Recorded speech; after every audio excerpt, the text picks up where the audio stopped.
Hi, so in this video, I'm just going to go over Prep Test 14 Game 1.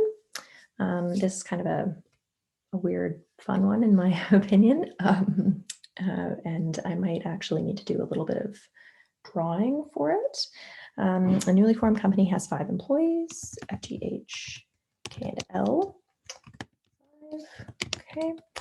Each employee holds exactly one of the following positions, so president, manager, or technician. And we can see the way that they're grouped in question 1 here. So we could use a similar grouping if we wanted to. We've got the president, the manager, the technician. I'm actually just going to do them vertically here. Okay, so we have the president. And we do, like when we think about that, right? The president, so here it says there's exactly one president. That makes sense, right? So there's one position that can be filled by the president, but we could potentially have multiple managers or multiple technicians without like kind of going against the definitions of those terms, right? So, I mean, unlikely you're going to have multiple presidents in a company. I'm sure that structure does exist, or maybe you have co-presidents or vice president, things like that. But usually president is a singular position. At least one of the employees whom the president supervises is a manager. Right, so that means that we have to have at least one manager, and it means that there's one like relationship here of supervision between these two. So I'm gonna pull up annotate and actually go ahead and like just draw a line here between these guys. So president supervises that manager, but maybe more, right? Maybe the president also supervises a technician, maybe 2 managers. We just know that there's a minimum of 1. Each manager supervises at least 1 employee. Okay, and we are told that the supervised employees hold a different position than their supervisor. So a manager can't supervise another manager because a manager can't be supervised by another manager, right? So the manager then has to has to supervise at least 1 technician. So these 3 positions have to exist. We're told that F doesn't supervise any employee, so F has to be a technician. Okay, so that's something I can know for sure. I'm just going to put F in brackets. Yeah, I'll put F here in brackets. So don't know if it goes in that particular spot, but it's here.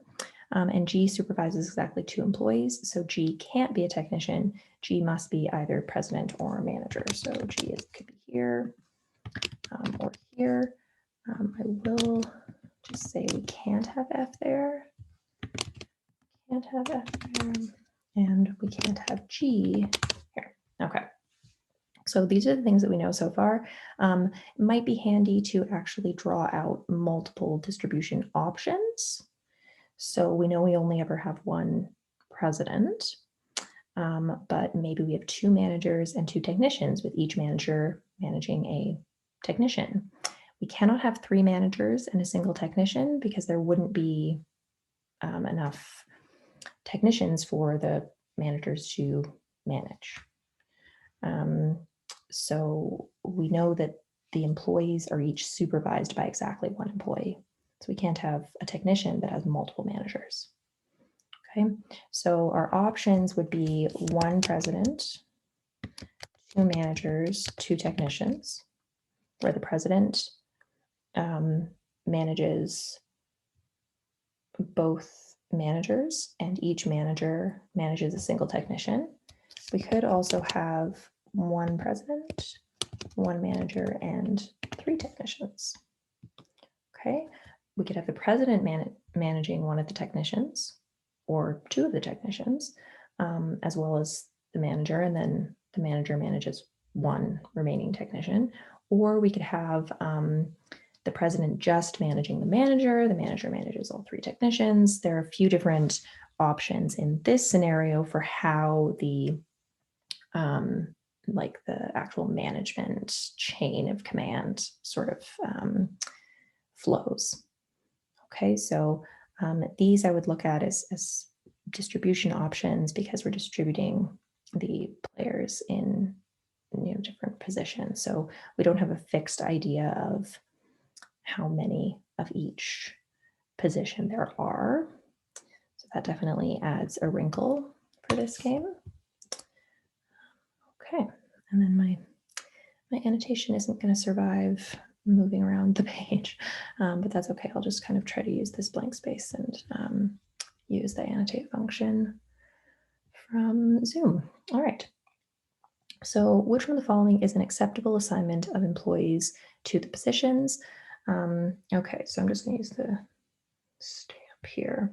So A is out because we have too many managers, D because we have too many presidents, E because we have too many managers. So it's just between B and C. And the issue with C is that F is a manager. So we know that F doesn't supervise anyone, and we know that each manager supervises at least one employee. So it's got to be B. So that's a scenario where we could have the president managing the manager and the manager managing all 3 technicians or some other management like flow of supervision. All right, I will erase these, move on to the next question. Okay, must be true question, right? There are at most 3 technicians, and that must be true. We have a maximum of 3 technicians because we know that the president has to manage at least one manager. So we've got 1, 2, 5 minus 2 is 3. So we would have 3 remaining to be technicians. So A would be the correct answer there. So far we have 1 is B, 2 is A. We don't have to look at the other answer choices for that one because we've already found the correct answer. 3, which one of the following is a pair of employees that who could serve as managers together? Okay, so we do know that. Oh, actually, sorry, I misspoke earlier. Like G supervises exactly 2 employees.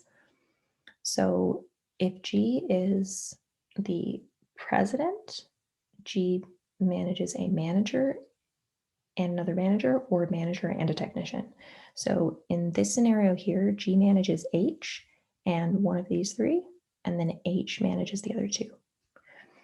So just a clarification there because I misspoke before when I was saying it was possible that the president manages the manager and the manager manages all 3. It's not possible with B because G is the president, and G has a specific rule. All right, back to question 3. So which one of the following is a pair of employees who could serve as managers together? F can't be a manager, so we can eliminate A and B right away. Managers together. So yeah,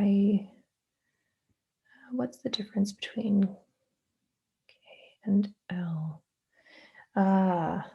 So G can't serve as a manager with someone else because in that structure, we would have 2, if we have 2 managers, then each manager only supervises a single technician. So if we have 2 managers, we have a single president, 2 managers, 2 technicians. The president manages 2 employees, and it's the only player that manages 2 employees. So G would have to be the president. So E is the correct answer. K and L could both serve as managers together. But if G is a manager, G is the only manager so that it can manage 2 technicians on its own. Alrighty. Which one of the following could be true? So what's possible? Is it possible there's only 1 technician? No. not possible. C, there are exactly 2 employees that are not supervised. No. So the president is the only employee that's not supervised. There's only one president. So, sorry, that one's out. It could be true, B, that there are 2 managers. So we president, 2 managers, 2 technicians. 5, if F is supervised by the president, so F is a technician. So if F is supervised by the president supervises a manager and a technician. And that would mean that, yeah, so this is somewhat complex as well. So it's time to draw some things out. All right, so yeah, I'll do little circles first. So we've got president, manager, technician. So we've got at least that going on, where there's a supervision thing there. But if F down here is going to be supervised by the president, right? If there's actually a line there, well, this manager has to supervise someone else, right? So we've got to have another technician there to be supervised. So we've got here, but also the president is managing F. So this manager has to supervise the technician. And then if we make the president supervise a 3rd technician, then we're going to have a problem because G supervises exactly 2 employees. And so we would end up with the president supervising 3 and this manager supervising 1. So there would be no spot for G. So what we actually have to have is we have to have the president supervising F and a manager, and then this manager supervising 2 technicians. And then G could be either the president or one of these or the manager. So I'm actually going to finish drawing this out because I want to actually make it clear with the visual instead of not so clear. So there, and there's our, okay. So this would work because G could be either the president or this manager, and that would be fine. And then we know that F is here because F is supervised by the president. All right, so what must be true? It must be true that there is exactly 1 manager. So D is the correct answer. G doesn't have to be the president.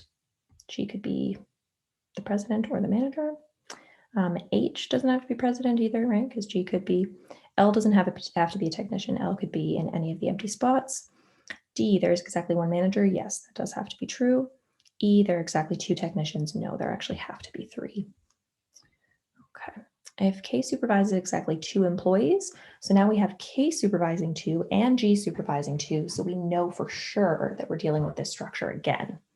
What we don't know in this new scenario is who F is supervised by. So we know that we've got this structure, and we know that G and K are in the supervising spots, right? So the president is G or K, right? And the manager is going to be the other one, K or G.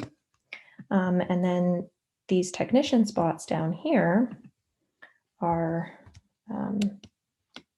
F, L, and H, but we don't know which one's where. So what must be true? Does F have to be supervised by K? Nope, could be supervised by G.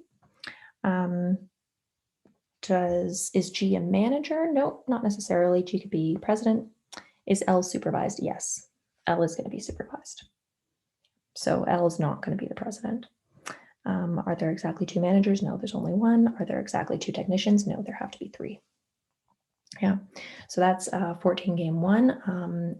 I would say that this is not a super common game type where we have that variation in the distribution pattern and the supervision relationship, but it's a great game to be familiar with because certainly the LSAT writers can bring it up again. Yeah, I would say this would fall a bit more into like the grouping category, right? Because we have the 3 different positions, but it's an uncertain distribution within those groups. So yeah, and then the relationship part, like that supervisor relationship is I think another wrinkle in this one. All right. Yeah, so I hope that helps. I know I went through it quite quickly, but if you do have any follow-up questions, please let me know. And whether you did it for this game or not, no worries, but in the future, and again, no worries if you choose to do something different, but I do think that it may be helpful, as soon as maybe I go through the setup or go through a rule and you recognize like, oh, okay, I see I maybe misinterpreted that rule or I wasn't reading that correctly or, I'm not really sure what's going on there. If you circle back, read it over on your own a couple times and just like dig into it a little bit more rather than just fully watching the demonstration all the way through, right? You can always pause, you can always go back, you can always speed things up or slow things down. So I hope that helps. But yeah, I'll leave it there and see you in the next one. Or rather, you'll see me in the next one.